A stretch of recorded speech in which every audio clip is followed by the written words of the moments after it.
Ilang transport personnel sa isang terminal sa Lagonoy, Camarines Sur ang nagpositibo sa ikinasang surprise mandatory drug testing nitong nakaraang araw.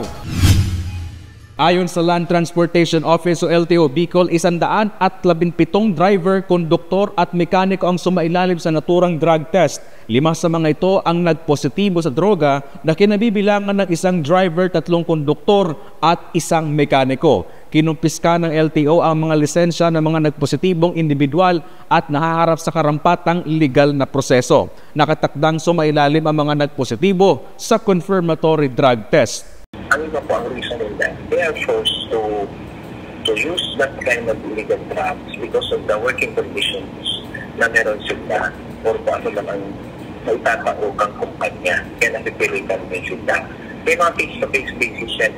Kaya yung mga panakulang pong companies na talagang tigro ang mga drivers sa rumbans, kaya ang doktor pa yan, maritulo sila.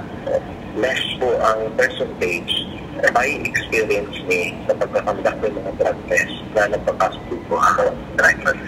So, yan po ang dahil na po.